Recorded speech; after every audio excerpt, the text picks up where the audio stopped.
श्री राधे राधे।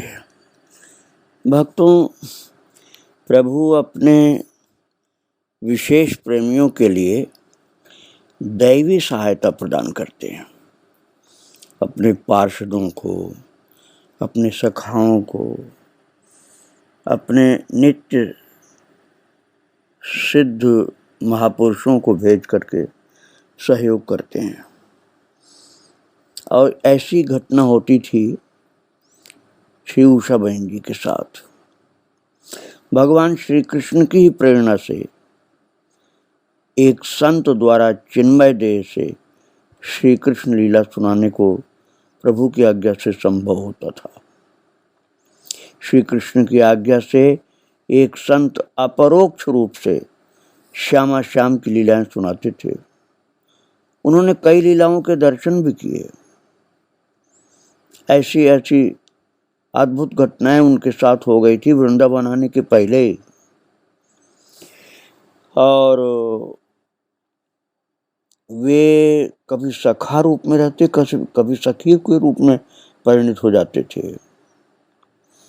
उनका पूर्ण परिचय प्रिया प्रीतम की लीलाओं में कहाँ तक उनका विनिवेश है, प्रवेश है, ये समझना बहुत मुश्किल था। और उनके प्रति उषा बहन जी की समादर भावना सदा बनी रही। वे सदैव युगल श्री राधा कृष्ण का ही प्रसाद ग्रहण करते थे, उन्हीं के चरित्र का, लीला का गान करते। और उनको अधिकतर सखा कहती थी। ये श्याम सुंदर की भक्ति और अनुग्रह का आशीर्वाद देते। और आज के युग में उनकी सी समाधि भाषा का दूसरा उदाहरण मिलना जल्दी संभव नहीं है। बहुत अद्भुत उनकी गति थी। और महाराज, उनकी अभिव्यक्ति का उन्हीं के द्वारा प्रदत्त बहुत सारी सैकड़ों लीलाएं हुई थी। और वो उपदेश भी करते थे, दर्शन भी कराते थे। और नाम के अनुराग के विषय में उन्होंने बताया था कि नामानुराग की परिपक्वता का फल लीला महोत्सव में तन मन प्राणों का सम्मिलित हो जाना है। लीला का स्मरण, चिंतन, दर्शन नाम की नींव पर टिकता है। अंततः लीला का ही उपकरण बन जाना, लीला में ही सम्मिलित हो जाना सर्वोत्कृष्ट उपलब्धि है।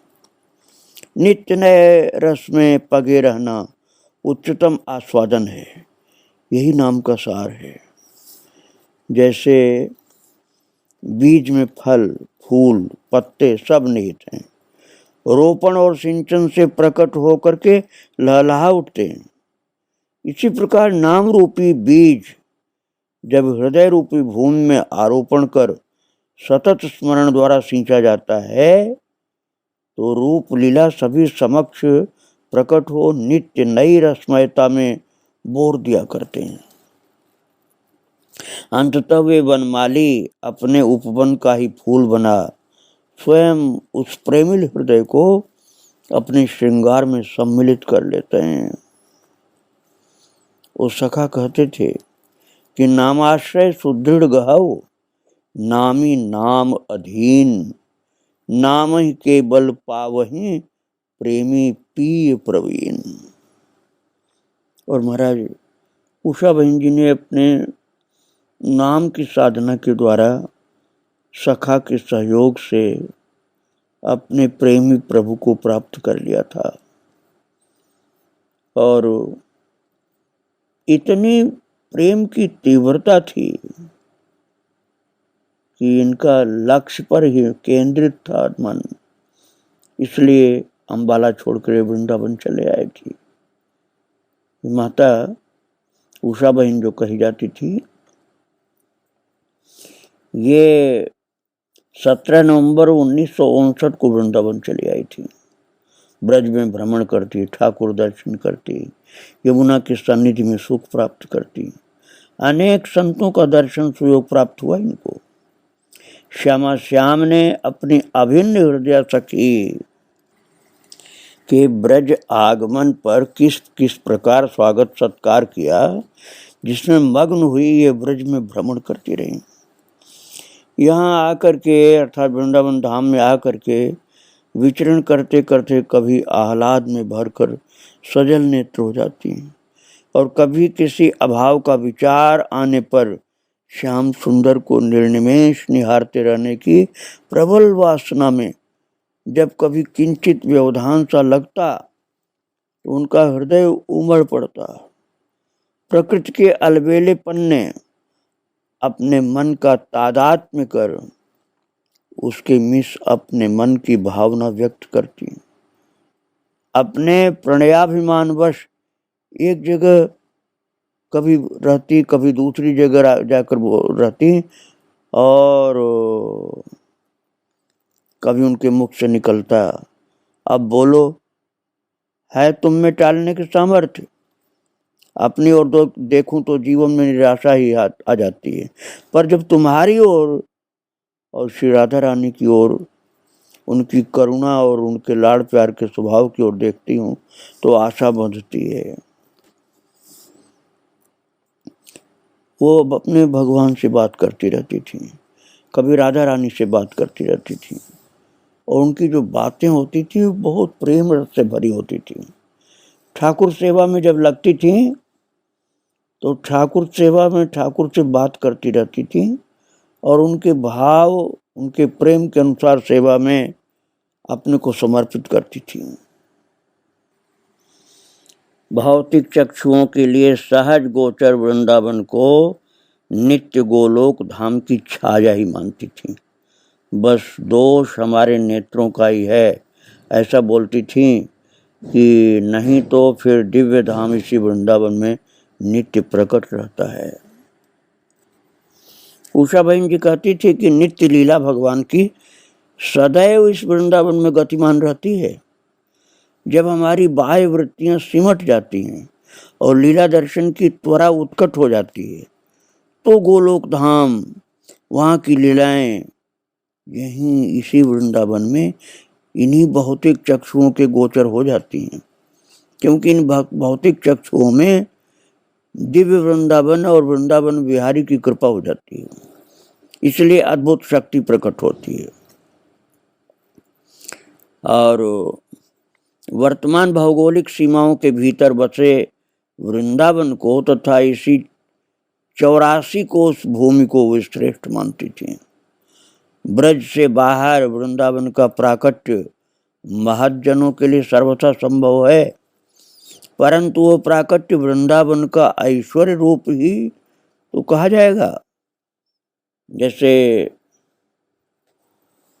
हरिराम व्यास जी ने मधुकर शाह जी के लिए कर दिया था, या हित हरिवंश जी ने कर दिया था, ऐसे ही किसी विशेष प्रेमी के लिए बाहर भी वृंदावन का दर्शन मिल सकता है, लेकिन साधकों के लिए तो श्री वृंदावन धाम में ही आना पड़ता है। ये उषा बहन जी कहा करती थी। और महाराज नाम में इतना अद्भुत उनकी श्रद्धा थी, वे कहती थी कि नाम और नामी अभिन्न है। जिसका नाम हम लेते हैं, यदि हमारे नाम लेने से वो सामने नहीं आते हैं तो समझें कि हमारी पुकार में कमी है। अतः लीला चिंतन के साथ लिया गया नाम शीघ्र फलदायी होता है। नाम के वो मधुर स्वरूप मूर्त हो जाते हैं, चर्चा और फिर संस्पर्श, लीला में प्रवेश, लीला का आस्वादन, ये सब प्राप्त होता है नाम महाराज की कृपा से। अनुभव बताती थी अपना वो। और उपासना में तो माधुर्य उनके जीवन का आधार था, आधार ही नहीं उनका जीवन ही था। वो श्यामा श्याम के प्रति जिस कोमल भाव से, सुदृढ़ संकल्प से उनका मन सहज जाता था, वो सब देखने ही योग्य था। जिन महानुभावों ने वो दर्शन किया वो अपने को सौभाग्यशाली समझते थे। उनका भाव थोड़ा संकोचपूर्ण जरूर था, लेकिन अभिव्यक्ति हो ही जाती थी और भावपूर्ण ढंग से श्यामा श्याम की माधुरी में छकी रहती थी वो। बालपन से ही स्वभाव था चैतन्य महाप्रभु के विषय में पढ़ना सुनना, और बाद में तो संतों के प्रति वो भाव बढ़ता चला गया। और वैराग्य अद्भुत था उनका। कल मैं आपको सुना रहा था कि 1-2 साल रहती थी किसी आश्रम में, लेकिन महाराज किसी गृहस्थी के घर भी रहती थी कभी वो, जब प्रेम से कोई बुलाता था, क्योंकि उषा बहन जी ने अपना कोई आश्रम नहीं बनाया था, तो किसी गृहस्थी के किसी मकान में रहती थी, तो 4-6 मास से अधिक नहीं रहती थी। अपने नाम से मकान बनवाने के पक्ष में उनका मन कभी भी नहीं हुआ। और वैराग्य के विषय में क्या कहा जाए, ठाकुर जी की आवश्यकता भर की कम से कम सामग्री के अतिरिक्त कुछ भी नहीं रखती थी, और कभी कभी तो उसमें भी कमी हो जाती थी। बैठने के लिए लोगों का कोई इंतजाम नहीं, यहाँ तक कि अपने नीचे बिछी हुई चटाई भी कभी कभी दूसरों को ही दे देती थी वो। और किसी के स्वागत सत्कार के लिए खाने का भी कुछ नहीं रखती थी, जो उनके पास अपना होता था वही खिला देती थी। बहुत अद्भुत त्याग था और स्वार्थ रहित प्रेम था, बहुत निस्वार्थ प्रेम, और वही सिखाती भी थी सबको।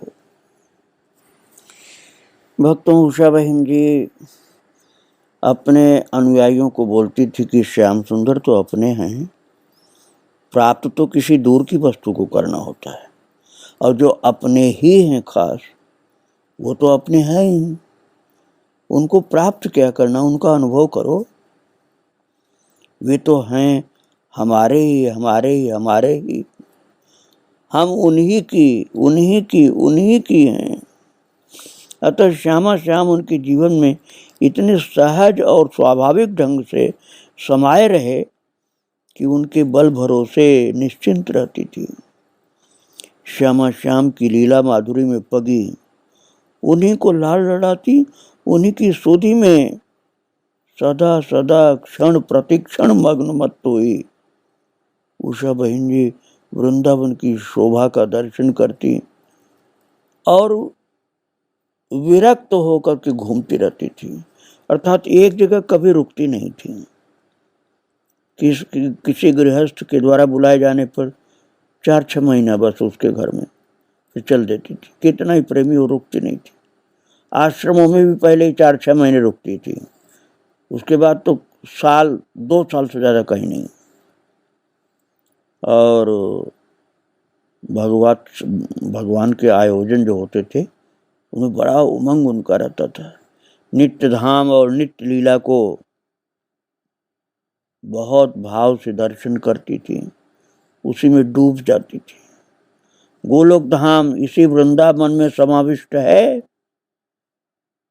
ऐसा विश्वास उनका था, और उसी विश्वास के फलस्वरूप उनको अनुभव भी हुआ करता था। मंदिरों के प्रति भी बड़ी आस्था थी उनकी। श्रीनाथ जी का दर्शन करने, गोवर्धन जी, बांके बिहारी का दर्शन करने के लिए बांके बिहारी मंदिर में जाती तो उनको भगवान का प्रत्यक्ष अनुभव हुआ करता था। कभी कभी तो मंदिरों में उनको ठाकुर जी की आवाज भी सुनाई पड़ जाती थी। भक्तों, बहुत ही अद्भुत रहनी सहनी थी उनकी, और उनके अनुयायी लोग भी उसी प्रकार के संतोषी वृत्ति के थे। एक बार बरसाना गई थी उषा बहन जी, तो उनको राधा रानी ने कृपा करके 2 सखियों का दर्शन कराया था, और दोनों सखियां इनसे बात भी की थी। पहले तो आपस में बातें करती रहीं, फिर इनसे भी बात की थी, और पहले तो खूब हंसी मजाक विनोद की थी। बाद में जब इनको मालूम हुआ कि ये तो राधा रानी की सखियां हैं, तब उनके चरणों में प्रणाम किया, और उन्होंने इनके कल्याण के लिए बहुत सी सुंदर बातें समझाई थी। बड़े अद्भुत अनुभव होते थे इनको। जैसे रात्रि में शयन करते समय माला को अपने सिरहाने रख लिया था, ठाकुर जी की माला को, और ऐसी ही लेटी प्रिया प्रियतम की रसमयी भावनाओं में पगी तन्मय हो रही थी। इन्होंने देखा बाईं कलाई अपने हाथ में ली श्री ठाकुर जी ने और अपना निजी एक स्वर्णिम विविध प्रकार के नगों से जटित कंगन इनको धारण करा रहे हैं। वो कंगन बीच में चौड़ा तो था, दोनों छोरों पर पतला होता चला गया, इस आकृति का था। वो कंगन किंचित बड़ा था। ये जान करके कंगन हाथ में कुछ ढीला है, प्रिया जी अपना किंचित चौड़े आकार का कंगन जिसके दोनों ओर छोटे छोटे घुंघरू थे वो धारण करा रही थी। अब प्रसन्नता में विभोर हो रही थी। ये ऐसे ऐसे इनको दर्शन प्रत्यक्ष मिलते थे भक्तों। 1990 के दशक में ही इन्हें मधुमेह रोग हो गया था, डायबिटीज। इनके पिताजी भी इस रोग से ग्रस्त थे। संभवतः उन्हीं के कारण वंशगत रोग ने इनको प्रभावित कर दिया था। अपने शरीर से वो बिल्कुल अलग सी रहती थी, बीमारी का चिंतन नहीं करती थी, इलाज करवाना, डॉक्टरी जांच के प्रति सर्वथा उदासीन। और जो सुशीला इनकी सहेली थी वो इनका ध्यान ज़्यादा करती थी, अर्थात ध्यान रखती थी। चाय दोनों समय लेती थी और दूध के नाम पर 100 ग्राम दूध लेती थी। बहुत समझाने बुझाने पर लेती थी कि शरीर को चलाना है। और मीठा छोड़ने पर सेव्य स्वरूप युगल सरकार की एक अत्यंत आत्मीयतापूर्ण घटना जुड़ी है भक्तों। ठाकुर जी को भोर में उत्थापन के समय चाय का भोग उन्हीं की इच्छा और प्रेरणा से लगता चला आ रहा था। जब स्वयं ठाकुर जी ने इनसे कहा हल्का सा मीठा चाय लेने के लिए, शरीर तुम्हारी बहुत कमज़ोर है इसलिए ले लिया करो, तब इन्होंने फिर वो लेना शुरू किया था। भक्तों 2 सितंबर 1991 को जन्माष्टमी थी। उस समय इनको थोड़ा सा अटैक हुआ था पैरालिसिस का। 1 सितंबर को यमुना जी जा रही थी तभी कुछ हल्का सा लगा था, 2 सितंबर को कुछ ज़्यादा हो गया था। लेकिन हिम्मत नहीं हारती थी। यमुना जी भी जाना है और भगवान की सेवा करनी है, भगवान की सेवा में समर्पित रहती थी। शरीर की उपेक्षा सीख करके रहती थी। कुछ भी बीमारी हो कोई चिंता नहीं है। और यहाँ तक कि ऐसे में भी गोवर्धन, बरसाना, नंदगांव आदि की यात्रा भी कर लिया करती थी। तकलीफ हो तब भी। रहती तो अधिकतर वृंदावन में ही थी, लेकिन कभी कभी गोवर्धन, बरसाना, नंदगांव भी जाती थी ठाकुर जी का दर्शन करने के लिए। और वहाँ अनुभव इनको ऐसे मिलते थे कि बिल्कुल फिर मौन हो जाती थी, जल्दी किसी को बताती नहीं थी। श्यामा श्याम की मधुर स्मृति में, लीला चर्चा के सुख में, नित्य धाम में रहती थी, अर्थात श्री वृंदावन धाम में। और शरीर के दुखों की उपेक्षा कर देती थी। मधुमेह का प्रकोप तो था ही, डायबिटीज का, और भी बीमारियां साथ में थीं। रुग्णावस्था में भी सहज ही उत्साह रहता था उनको, नियमों को निभाती थी। कमजोरी के कारण शरीर जब बिल्कुल अशक्त होने लगा तब उनसे डॉक्टरी जांच कराने के लिए आग्रह किया गया। और फिर अब क्या करती हैं। संतों के चरित्र बड़े विलक्षण होते हैं भक्तों। श्री रामकृष्ण परमहंस देव से श्री नरेंद्र ने जब कहा था, आप माँ से कहते क्यों नहीं कि आपको ठीक कर दें, कम से कम आपके पेट में कुछ तो आवे, ये कह करके उन्होंने परमहंस देव जी को कमरे में बंद कर दिया और जब खोला तो परमहंस जी से पूछा कि ठाकुर आपने माँ से कहा था। परमहंस देव जी बड़े भोले थे, उन्होंने कहा था नरेंद्र, आज माँ से तूने बहुत शर्मिंदा करवाया। मैंने जब उनसे कहा माँ नरेंद्र कहता है कि मैं तुमसे कुछ कहूँ मुझे ठीक करने के लिए। वास्तव में परमहंस जी तो शरीर के रहने अथवा न रहने में सम ही थे। ऐसी कुछ स्थिति उषा बहन की थी, इसलिए वो सारे कष्टों को बड़े प्रेम से सह लेती थी और कभी भी विचलित नहीं होती थी, कभी भी परेशान नहीं होती थी, शरीर का कष्ट कोई भी हो।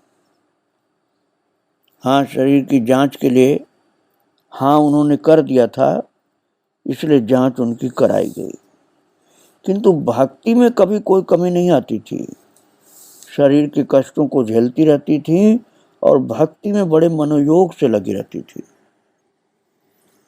ठंड के कारण शरीर में तकलीफ थी, फिर भी आत्मबल, आध्यात्मिक चेतना, प्रिया प्रीतम में अनुराग की प्रगाढ़ अनुभूति, लीला में भी अभिनिवेश होता जा रहा था। बाह्य रूप अंतर्मुखी होता जा रहा था, शरीर का तेज और निखर रहा था, नेत्रों में निर्मलता और निश्चलता छाई थी। उनके नयनों में श्यामा श्याम की रूप मधुरिमा अनुराग बन करके छलकती थी। वे बाहर से अपने को समेटती जा रही थी। उनके अंतर की सजगता और अनुभूति का ब्यौरा कहाँ तक कोई सुना सकता है। उनकी अनन्य हृदय सखी सहेली सुशीला बहन जी, जिन्हें वो अपना दूसरा रूप ही कहती थी, वो महाराज 18 जनवरी 1992 की रात को एक दृश्य देखा था और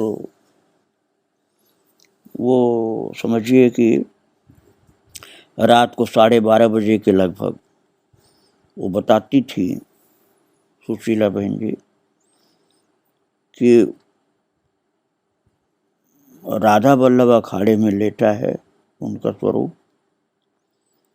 और नवीना किशोरी दिव्य वेशभूषा से सजित, पूर्ण स्वस्थ, देदीप्यमान द्युति, विशाल नेत्र, मुग्ध भाव से सुरबुद्ध हारी सी बैठी एकटक निहार रही। ऐसा दर्शन उनका प्राप्त हुआ था उनको। चारों ओर प्रकृति का सौंदर्य था और दृष्टि कहाँ टिकी ये समझ में नहीं आता था। तब उन्होंने समझा सुशीला ने कि उषा बहन जी का सखी रूप है। बात यह है कि सुशीला जी को उषा बहन की चिंता बहुत रहती थी उनके शरीर को संभालने की। तो भगवान ने ये रूप दिखला दिया था कि जिनकी तुम चिंता कर रही हो वो तो सखी हैं, उनको खुद अपने शरीर की चिंता नहीं है। ठीक है, तुम सेवा में लगी हो तो लगी रहो, लेकिन उनके लिए ज़्यादा चिंता मत करो।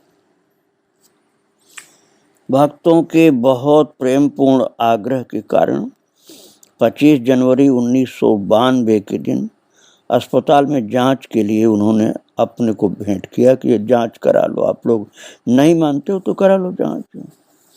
किंतु उनका स्वभाव तो ऐसा था कि वो अपने शरीर पर ध्यान ही नहीं देती थी।